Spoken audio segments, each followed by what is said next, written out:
Teninay fandarana famakiana tenin'Andriamanitra. Arahinao eto amin'ny Ekiradio isan'andro amin'ny 12 ora sasany atoandro.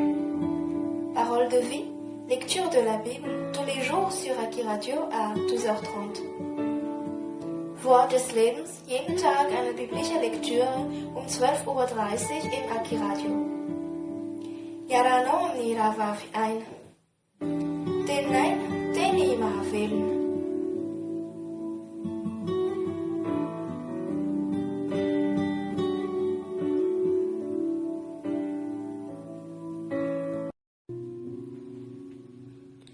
Ny filazantsara nosoratan'i Jaona, toko 4:12. Ny nilazan'i Jesosy ny amin'ny hahatongavan'ny mpananatra sy ny haviany indray.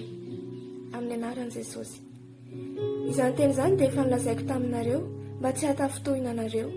Androakanareo hiala amin'ny sinagogy izy, eny, ho avy ny andro, ka ataon'izay rehetra mamono anareo fa manatitra fanompo-pivavahana ho an'Andriamanitra izy. Ary izany no ataony satria tsy fantany ny iray na izao. Fa izany teny izany efa nilazaiko taminareo mba ho tsaroanareo raha tonga ny fotoan'androny, fa izao efa nilaza izany taminareo. Ary tsy mba nilazaiko taminareo hatramin'ny voalohany izany satria mbola taty aminareo ihany aho. Fa ankehitriny mankany amin'izay naniraka aho ary tsy misy aminareo manontany ahy hoe akaiza ianao, fa satria nilaza izany taminareo aho dia vontona alahelo ny fonareo. Fa izao milaza ny marina aminareo, mahatsara anareo ny fialako, fa raha tsy hiala aho dia tsy ho avy aty aminareo ny mpananatra. Fa raha handeha aho dia irahiko aty aminareo izy. Ary raha tonga izy dia ampisaiko izao tontolo izao ny fahotana sy ny fahamarinana ary ny fitsarana. Ny fahotana satria tsy mino ahy izy. Ny fahamarinana satria mankany amin'ny ray aho ka tsy mahita intsony anareo. Ny fitsarana satria ny andren'izao tontolo izao dia efa voatsara. Mbola manana zavatra maro lazaina aminareo aho nefa tsy zakanareo ankehitriny. Fa raha tonga ny fanahin'ny fahamarinana dia izy no hitarodalana anareo amin'ny marina rehetra. Fa tsy teny ho azy izy fa izay reny dia ho lazainy avokoa. Ary ny zavatra ho avy aza dia ambarany aminareo. Izy ankalaza ahy fa andray avy amin'ny ahy izy ka anambara izany aminareo. Izay rehetra nanan'ny iray dia ahy avokoa, koa izany no nilazako fa mandray avy amin'ny ahy izy ka anambara izany aminareo. Vetivety foana dia tsy ahita intsony ianareo, ary vetivety foana indray dia ahita ianareo. Ary misy anany sasany resaka hoe inona izany nolazainy tamintsika hoe vetivety foana dia ahita ianareo, ary vetivety foana indray dia tsy ahita ianareo. Ary satria mankany amin'ny iray aho, ary hoy koa ireo, inona izany lazainy hoe vetivety foana izany? Tsy fantatsika izay lazainy. Ary Jesosy nahalala fa tany azy ireo dia hoy izy taminy, mifanontany va ianareo satria hoy izao vetivety foana dia tsy ahita ianareo, ary vetivety foana indray dia ahita ianareo? Lazaiko aminareo marina dia marina tokoa, hitomany sy hisaona ianareo fa izao tontolo izao kosa hifaly, ary ianareo alahelo nefa ny alahelonareo hody fifaliana. Manam-pahoriana ny vehivavy raha miteraka satria tonga ny fotoany, fa rehefa velony zaza izy dia tsy atahorany intsony dia tsy tsaroany intsony ilay fahoriana noho ny fifaliana fa misy zaza nateraka ambony tany. Ary ianareo dia manana alahelo ankehitriny fa hitanareo indray aho dia ho faly ny fonareo, ary tsy misy olona manaisitra ny fifalianareo aminareo. Ary amin'izany andro izany dia tsy hitomany ahy na inona ianareo. Lazaiko marina dia marina tokoa fa na inona angatahinareo amin'ny iray dia omeny anareo amin'ny anaraka izany. Mandraka ankehitriny dia tsy mbola nangataka na inona amin'ny anaraka ianareo. Mangata dia ahazo ianareo mba ho tanteraka ny fifalianareo. Fanoharana no nilazako izany zavatra izany taminareo, fa ho avy ny andro izay tsy ilazako fanoharana aminareo intsony, fa ambarako tsotra aminareo ny amin'ny iray. Amin'izany andro izany dia angataka amin'ny anaraka ianareo, ary tsy milaza aminareo aho fa izao no angataka amin'ny iray ho anareo, fa ny iray dia tia anareo satria ianareo efa tia ahy, ary efa nino fa nivoaka avy tamin'ny iray aho. Eny, nivoaka avy tamin'ny iray aho ka tonga amin'izao tontolo izao, ary hiala amin'izao tontolo izao indray aho ka hakany amin'ny iray. Hoy ny mpianany, indro milaza tsotra ianao ankehitriny fa tsy manao fanoharana akory. Ankehitriny dia fantatray fa mahalala ny zavatra rehetra ianao ka tsy mitady olona ny tany ianao. Izany no inoana ahy fa nivoaka avy tamin'Andriamanitra ianao. Jesosy namaly azy hoe mino va ianareo ankehitriny?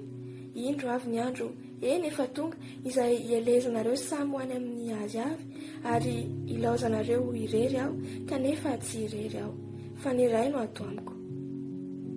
Izany teny izany dia efa nilazaiko taminareo mba hanananareo fiadanana amiko. Aty amin'izao tontolo izao no ahitanareo fahoriana, nefa matoki, izao efa naharesy izao tontolo izao. Alléluia.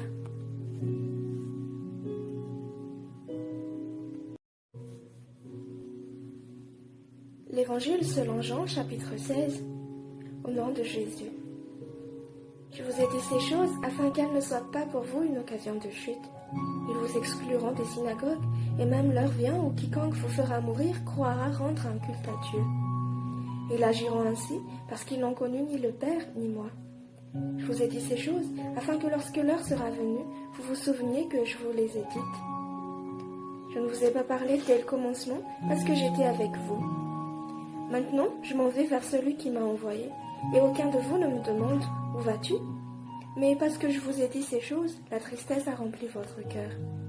Cependant, je vous ai dit la vérité, il vous est avantageux que je m'en aille, car si je ne m'en vais pas, le consolateur ne viendra pas vers vous, mais si je m'en vais, je vous l'enverrai.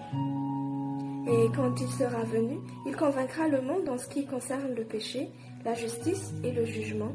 En ce qui concerne le péché, parce qu'il ne croit pas en moi. La justice, parce que je vais au Père et que vous ne me verrez plus. Le jugement, parce que le prince de ce monde est jugé. J'ai encore beaucoup de choses à vous dire, mais vous ne pouvez pas les porter maintenant. Quand le consolateur sera venu, l'Esprit de vérité, il vous conduira dans toute la vérité, car il ne parlera pas de lui-même, mais il dira tout ce qu'il aura entendu, et il vous annoncera les choses à venir. Il me glorifiera parce qu'il prendra de ce qui est à moi et vous l'annoncera. Tout ce que le Père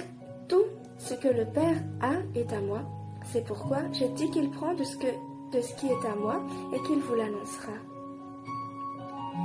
Encore un peu de temps et vous ne me verrez plus. Et puis encore un peu de temps et vous me verrez, parce que je vais au Père. Là-dessus, quelques-uns de ses disciples dirent entre eux, que signifie ce qu'il nous dit, encore un peu de temps et vous ne me verrez plus, et puis encore un peu de temps et vous me verrez, et parce que je vais au Père. Il disait donc, que signifie ce qu'il dit, encore un peu de temps?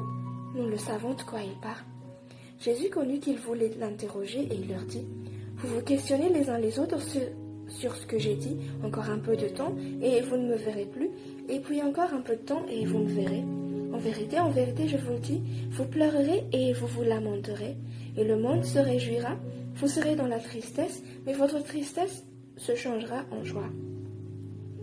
La femme, lorsqu'elle enfante, éprouve de la tristesse parce que son heure est venue, mais lorsqu'elle a donné le jour à l'enfant, elle ne se souvient plus de la souffrance à cause de la joie qu'elle a de ce qu'un homme est né dans le monde. Vous donc aussi, vous êtes maintenant dans la tristesse, mais je vous reverrai et votre cœur se réjouira et nul ne vous ravira votre joie. En ce jour-là, vous ne m'interrogerez plus sur rien. En vérité, je vous le dis, ce que vous demanderez au Père, il vous le donnera en mon nom. Jusqu'à présent, vous n'avez rien demandé en mon nom. Demandez et vous recevrez, afin que votre joie soit parfaite. Je vous ai dit ces choses en parabole. L'heure vient où je ne vous parlerai plus en parabole, mais où je vous parlerai ouvertement du Père.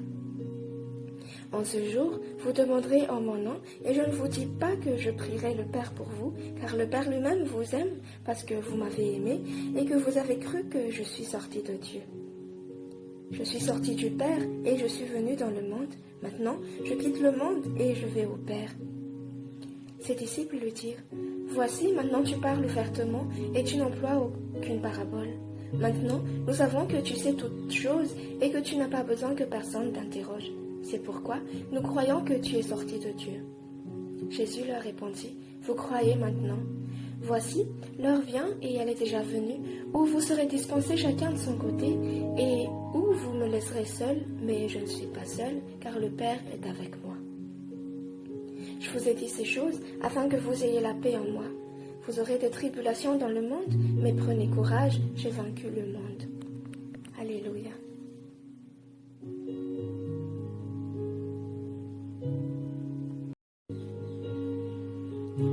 Das Evangelium nach Johannes Kapitel 16. Im Namen Jesus.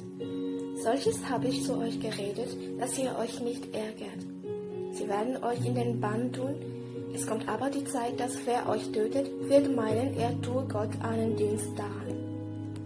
Und solches werden sie euch darum tun, dass sie weder meinen Vater noch mich erkennen. Aber solches habe ich zu euch geredet, auf dass, wenn die Zeit kommen wird, ihr daran gedenket, dass ich es euch gesagt habe. Solches aber habe ich von Anfang nicht gesagt, denn ich war bei euch. Nun aber gehe ich hin zu dem, der mich gesandt hat, und niemand unter euch fragt mich, wo gehst du hin? Sondern weil ich solches geredet habe, ist euer Herz voll Trauens geworden. Aber ich sage euch die Wahrheit. Es ist euch gut, dass ich hingehe, denn so ich nicht hingehe, so kommt der Tröster nicht zu euch. So ich aber gehe, will ich ihn zu euch senden. Und wenn derselbe kommt, wird er die Welt strafen um die Sünde und um die Gerechtigkeit und um das Gericht. Um die Sünde, dass sie nicht glauben an mich, um die Gerechtigkeit aber, dass ich zum Vater gehe und ihr mich hinfort nicht seht. Um das Gericht, dass der Fürst dieser Welt gerichtet ist. Ich habe euch noch viel zu sagen, aber ihr könnt es jetzt nicht tragen. Wenn aber jener, der Geist der Wahrheit, kommen wird, der wird euch in alle Wahrheit leiten. Denn er wird nicht von sich selber reden, sondern was er hören wird, das wird er reden, und was zukünftig ist, wird er euch verkünden. Derselbe wird mich verklären, denn von dem meinen wird er es nehmen und euch verkündigen. Alles, was der Vater hat, das ist mein. Darum habe ich euch gesagt, es wird von dem meinen nehmen und euch verkündigen. Bei ein kleines, so werdet ihr mich nicht sehen, und aber über ein kleines, so werdet ihr mich sehen, denn ich gehe zum Vater. Da sprachen etliche unter seinen Jüngern untereinander, was ist das, was er sagt zu uns? Über ein kleines, so werdet ihr mich nicht sehen, und aber über ein kleines, so werdet ihr mich sehen, und ich gehe zum Vater. Da sprachen sie, was ist das, was er sagt? Über ein kleines? Wir wissen nicht, was er redet.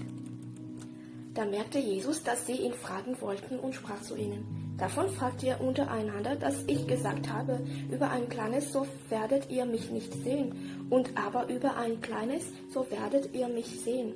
Wahrlich, wahrlich, ich sage euch, ihr werdet weinen und heulen, aber die Welt wird sich freuen. Ihr werdet traurig sein, doch eure Traurigkeit soll in Freude verkehrt werden. Ein Weib, wenn sie gebiert, so hat sie Traurigkeit, denn ihre Stunde ist gekommen. Wenn sie aber das Kind geboren hat, denkt sie nicht mehr an die Angst um der Freude willen, dass der Mensch zur Welt geboren ist. Und an dem Tage werdet ihr mich nichts fragen. Wahrlich, wahrlich, ich sage euch, so ihr den Vater etwas bitten werdet in meinem Namen, so wird er es euch geben. Bisher habt ihr nichts gebeten in meinem Namen. Betet, so werdet ihr nehmen, dass eure Freude vollkommen sei. Solches da habe ich zu euch durch Sprichwörter geredet. Es kommt aber die Zeit, dass ich nicht mehr durch Sprichwörter mit euch reden werde, sondern euch frei heraus verkündigen von meinem Vater. An dem Tage werdet ihr beten in meinem Namen. Und ich sage euch nicht, dass ich den Vater für euch bieten will, denn er selbst, der Vater, hat euch lieb, darum, dass ich mich liebet und glaubet, dass ich von Gott ausgegangen bin. Ich bin vom Vater ausgegangen und gekommen in die Welt. Wiederum verlasse ich die Welt und gehe zum Vater. Sprechen zu ihm seine Jünger, siehe, nun redest du frei heraus und sagst kein Sprichwort. Nun wissen wir, dass du alle Dinge weißt und bedarfst nicht, dass dich jemand frage. Darum glauben wir, dass du von Gott ausgegangen bist. Jesus antwortete ihnen, jetzt glaubet ihr?